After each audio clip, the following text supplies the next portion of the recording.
This is soup come out no good. You have to drink the soup. So you great. take this one, and then put a spoon, Right. and then use your chopstick, okay? And Right. then open the hole. You see the hole here? You see Right. soup come out. Oh. So you drink the soup first and then eat.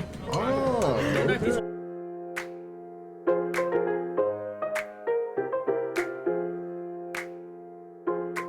We're on the east side of Chinatown, on the east side of the Bowery.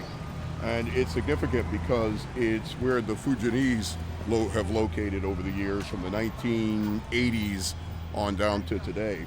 The Cantonese section is on the other side there. And we're going to, as we cross over the Bowery, and the Bowery is a history in and of itself. It was always known as a seedy street. Even Theodore Roosevelt called it that. He called it the den of hell, I believe. But we'll check out the Bowery in a second.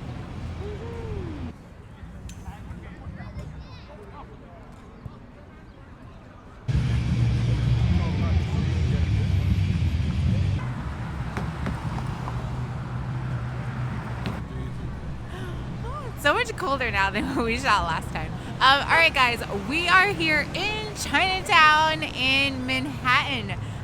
For those of you who don't know, my first 2 years in college were actually here in Chinatown, close to Canal Street. So it's a little nostalgic being back, but I'm really excited.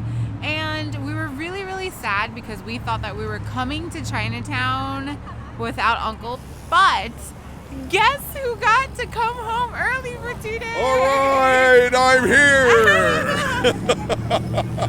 So he is here with us, and we're so excited because we were actually leaving New York for a few days, and we wanted to get Chinatown in, and we're able to get in with him. So I'm really excited. So in this video, he's really gonna break down the history because there's so much history at the Chinatown here in Manhattan. So really excited, and again, we're gonna look for a really good place to eat because we're hungry as always. So I'm really excited. And before we begin, you guys, if you have not subscribed to the channel, please subscribe, like, share, comment, the whole shebang, and I'll remind you again later. Oh, and hit the notification bell so you can see when we have a video coming out. All right, so let's take it over to Uncle, and he's gonna tell us a little bit about Bowery Street. Well, we're standing right now at the foot of the Manhattan Bridge on the Manhattan side, of course, and it's very beautiful there. It's in the shape of the Arc de Triomphe in France, and we have a few of those here in New York, as a matter of fact. One further uptown in Manhattan, and then we've got another one in Brooklyn, Grand Army Plaza, these beautiful Arc de Triomphes. Well, right now we're standing on the Bowery Street. That's very famous. You remember the old show, if you're older than I am, the East Side Kids, or the Bowery Boys.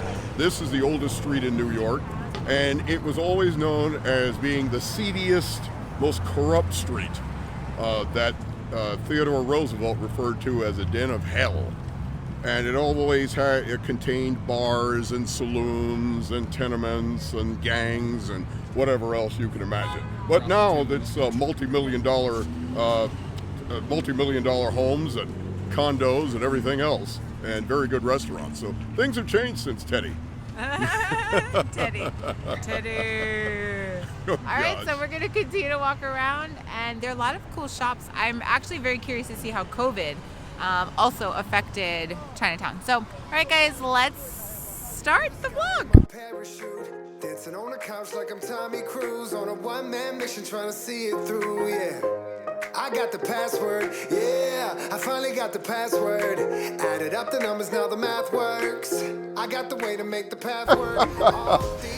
Right over in that section across Canal Street, that whole area is the famous 5 Point section. And 5 Points is notorious from the famous film Gangs of New York back in 2000 because it was a major battleground between the Protestant gangs and the Irish gangs, because this used to be a Protestant and Irish area. And this is going back to like 1830s and the 1840s. And they would fight to the death each and every day, literally, with axes and knives. And it was pretty vicious. I mean, they had all sorts of characters. One was known as Bill the Butcher. He was about 6 feet tall, well over 200 pounds, and he was excellent with the knife, thus Bill the Butcher. And his name was actually William Poole. And another one was what was her name? Hellcat Maggie. And it was said that she filed down her teeth into fangs and wore brass claws on her fingers in order to fight. She was part of what was called the Dead Rabbits gang, the Irish gang, and they went up against Butcher Bill's gang, which was the Bowery Boys, of the famous Bowery Boy films that we used to watch. And again, this was the 1830s, 1840s. Now, he was assassinated. She was killed in a gang fight, and he was assassinated in about the age of 32. She was killed at about 25 years old. Wow. Now, do you know where Bill the Butcher is buried? Greenwood Cemetery. And all of you would remember that from the famous Lost in a Cemetery that Precious and Brandon put out several weeks ago. And I will put the link for that video right here. These lights turning from red to green. Timing is everything. And it feels so good to shine. Don't get a light. I'm living my best life. Living my best life. So come and get a light. Hey guys, so right now we are in the Museum of Chinese in America, which is really cool because when you come to places like Chinatown and things like that, I think it's really important to know the history, you know? So this museum is here, not even far off the beaten path. I'll put all the information down below, and it's free admission. And so you get to learn the history of, you know, just Chinese in America, and so it's really cool. So let's look around. The workers would come into this store at 7 o'clock in the morning and work until 12 o'clock at night. 18 hours a day was nothing. And they slept there. They ate there. They had their lunch there. Their whole life was in that store, making money, saving it to go home, giving up money to send it back annually. I'm living my best life. My best life. Hey, I'm popping like champagne. Glass half full of like every day. No more working at old ballet. I had to rock the boat so I could ride the wave, yeah. I got the password, yeah. I finally got the password. Laughing cause I got the cheat code to life. And we all gon' be alright, so come and get it like. There's rambutan. Rambutan, you guys. Rambutan. I'm living my best life. My best life.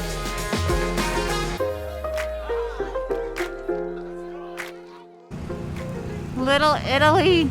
You guys. Excuse me. We're going to come back and do a whole video for you in Little Italy. Oh!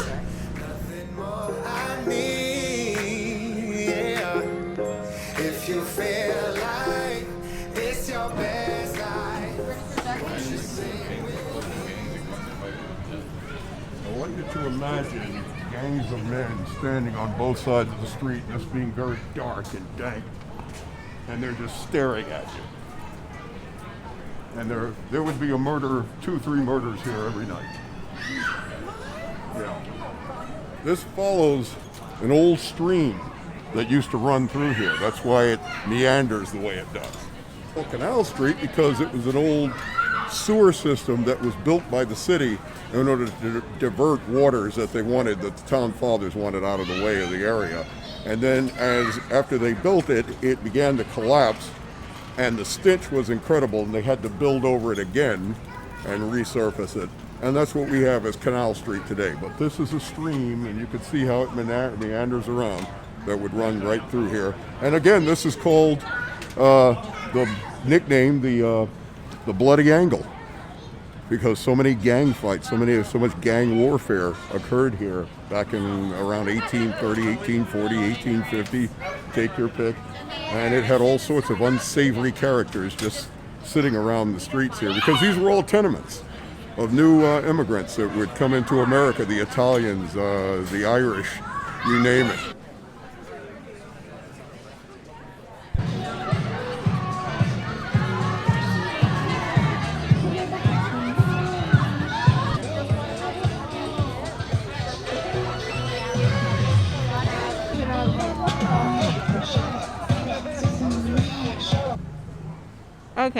just wanted to let you guys know, when you're looking for a restaurant, look for the letter. If it's a C, no go.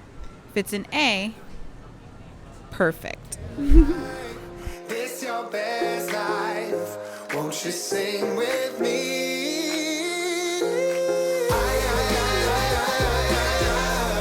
I'm living my best life, living my best life. So come and get it like I'm living my best life.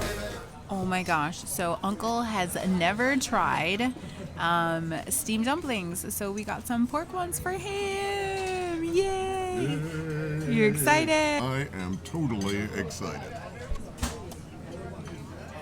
This is soup come out no good. You have to drink the soup. So you great. take this one and then put a spoon. Right. And then use your chopstick, okay? And Right. then open the hole. You see the hole here? You see Right. soup come out. So you drink the soup first and then eat. Oh, Like this. So the waiter here is so nice. He came over and he was like, no, eat it like this. So these are actually soup dumplings. So he said to take the dumpling, put it onto the soup spoon basically, and then you see where their hole is. There's a hole in here, and you basically poke it and the soup part comes out. And so it's like a soup dumpling. I had no idea that that was a thing. So our first time, all of us. it's really delicious. You like it? Mm-hmm. Lady first. Wow. Ladies first. All right. Okay, lady first. Absolutely. Oh my gosh, it's sizzling. Oh boy. Wow. Thank you. Mine is sizzling. Ours is sizzling more than ours. That's usually how it is, like this. Oh my gosh. There's some mushroom in there. Oh, that's a scallop. Yeah. There's the mushroom. Oh, eggs, some rice. Oh, man down.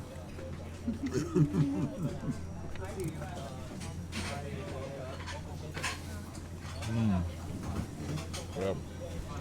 So you guys know that we're always looking for places to eat that are not super expensive, and this one was not bad at all. So here's the information. Mott Street has a lot of the restaurants that you're going to want to look for to eat. But yeah, look, it was just $88, but you know, $88 with, according to New York standards. And we got the food, well, Brandon and I got the food to go in a doggy bag because we couldn't even finish it all. But look, the steamed buns, the beef, the rice, and the teas. Not bad at all. All right, guys. So we just got done eating at New 456 restaurant, and it was an amazing experience. We got the pork dumplings, and it's more like a soup. So it was cool to learn how to eat that. And the food, the portions were so big, and we only spent like $88 on the whole meal, and we have food for later or for tomorrow. So we're gonna end the Chinatown vlog because we are all having a knack attack right now, so it's time to go home and rest. But I will tell you that so far, so out of the three, the Chinatown in Flushing, here, and Brooklyn, we haven't gone to that one yet. This Chinatown, if you truly want an authentic experience, if you want to feel like you're being immersed more so into like the Chinese culture, then this one definitely trumps the one in Flushing. The one in Flushing obviously was a little bit more uppity per se, but this one is just more laid back, more chill. So many restaurants to just sit and relax, you know, so we really loved it. So far, out of the two, this one is my favorite. So I don't know about the guys, but this one is my favorite so far. And we had a really great time, and we're glad Uncle was able to join us today. So it was such a surprise, and we're so glad. But again, you guys, like, subscribe, share, hit that notification bell. We are leaving New York in about a week. Won't say where we're going yet. It's kind of a bittersweet trip for us, but we'll be back in New York. But all right, so I guess that's it. We will catch you guys on the next one. Thank you. You didn't record. Joking. I knew